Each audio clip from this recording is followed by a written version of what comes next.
विश्व के सभी मेरे साथियों को राजरत्न अम्बेडकर की ओर से जय भीम, नमो बुद्धाय। आज मैं आप लोगों के सामने एक महत्वपूर्ण खबर लेकर आया हूं। दरअसल ये खबर बताने का काम मीडिया का था, लेकिन मीडिया अपना काम नहीं कर रहा। वो मोदी जी के गोद में बैठा हुआ है और इसलिए इस गोदी मीडिया से ये होने वाला नहीं है। इसलिए ये खबर मैं आप लोगों के सामने मुझे लेकर आनी पड़ रही है। ये खबर है 2 दिन पहले टाइम्स मैगजीन, आप सभी लोग जानते हैं कि वर्ल्ड की सबसे बड़ी मैगजीन टाइम्स मैगजीन है। इस मैगजीन में विश्व के 100 सबसे शक्तिशाली, इन्फ्लुएंशियल, प्रभावशाली व्यक्तियों के सूची में नरेंद्र मोदी जी का नाम उसमें आया है। ये खबर भारत के सभी पेपर्स में, times of India, the Hindu, Indian express, Indian times, सभी न्यूज़पेपर पे, सभी न्यूज चैनल पे ये खबर चलाई गई कि नरेंद्र मोदी जी का नाम टाइम्स मैगजीन के 100 सबसे प्रभावशाली व्यक्तियों की सूची में उनका नाम आया है। विश्व के सबसे प्रभावशाली व्यक्तियों में उनका नाम दर्ज हुआ है। लेकिन इसी गोदी मीडिया ने नरेंद्र मोदी जी के बारे में टाइम्स मैगजीन में क्या लिखा है और किन वजह से नरेंद्र मोदी जी का नाम इस टाइम मैगजीन में आया है, ये उन्होंने नहीं बताया। सभी मीडिया की रिपोर्ट्स आप स्क्रीन पे देख सकते हैं कि किस तरह से मीडिया भारत में बता रहा है, मोदी का गुणगान कर रहा है कि मोदी जी का नाम टाइम्स मैगजीन में आया है और वो भी दुनिया के 100 प्रभावशाली व्यक्तियों की सूची में। लेकिन वो टाइम्स मैगजीन में किस वजह से उनका नाम आया है, ये बताने को तैयार नहीं है। और इसलिए वो क्या वजह है जिस वजह से मोदी जी का नाम टाइम्स मैगजीन के 100 दुनिया के 100 प्रभावशाली व्यक्तियों में उनका उल्लेख किया गया है, वो वजह क्या है, वो मैं आपको पढ़कर सुनाना चाहता हूं, जो टाइम्स मैगजीन में इंग्लिश में लिखा हुआ है। आप स्क्रीन पर ये ड्राफ्ट देख सकते हो जो टाइम्स मैगजीन में छपा हुआ है। ये भारत के लोगों को आसान शब्दों में समझाने के लिए मैं इसको हिंदी में अनुवाद कर रहा हूं।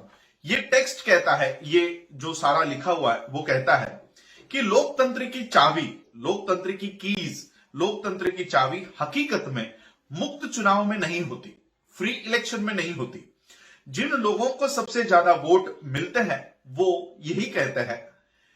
सबसे ज्यादा महत्वपूर्ण बात होती है उन लोगों के अधिकार जिन्होंने जीतने वाले पार्टी को वोट नहीं दिए हैं। पिछले 7 दशकों में भारत विश्व का सबसे बड़ा लोकतांत्रिक देश रहा है। इनकी आबादी, भारत की आबादी 130 करोड़ से भी ज्यादा लोग यहां पर रहते हैं, जिसमें क्रिश्चियन, मुस्लिम, सिख, बौद्ध और अन्य धार्मिक पंथ के लोग शामिल हैं। दलाई लामा, जिन्होंने अपने जीवन के कई साल यहां पर आश्रय लिया है, वो भारत की प्रशंसा करते हुए कहते हैं कि सभी लोग भारत में रहते हैं। ये समता, सामंजस्य, मजबूती और स्थिरता का एक उत्तम उदाहरण है। नरेंद्र मोदी ने इन सब को संदेह में डाल दिया है। हालांकि भारत के करीब करीब सभी प्रधानमंत्री 80% आबादी वाले हिंदुओं में से है, लेकिन मोदी, इनका शासन ऐसा है जैसे अन्य समुदायों के प्रति उनका कोई लेना देना है ही नहीं।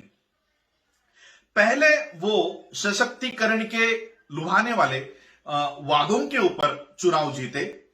उनकी हिंदू राष्ट्रवाद वाली पार्टी भारतीय जनता पार्टी ने न केवल सामाजिक उत्कृष्टता को नकारा, बल्कि बहुजन एकता को भी उन्होंने ठुकराया है। विशेषतः भारत के मुसलमानों को निशाना बनाया जा रहा है।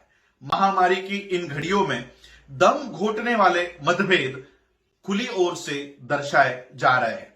विश्व का सबसे जीवित लोकतंत्र गहरी खाई में गिर रहा है। नरेंद्र मोदी जी के लिए टाइम्स मैगजीन ने इस तरह का उल्लेख वहां पर किया है।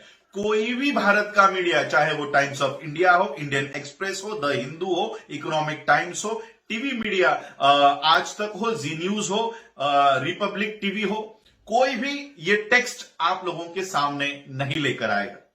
और इसलिए मैंने सोचा कि ये बातें लोगों को, भारत के लोगों को और भारत के बाहर बैठे हुए सभी लोगों को बतानी जरूरी है। और इसलिए आज मैं ये खबर आपकी ओर लेकर आ रहा हूं। और सिर्फ नरेंद्र मोदी जी का उल्लेख वहां पर नहीं है।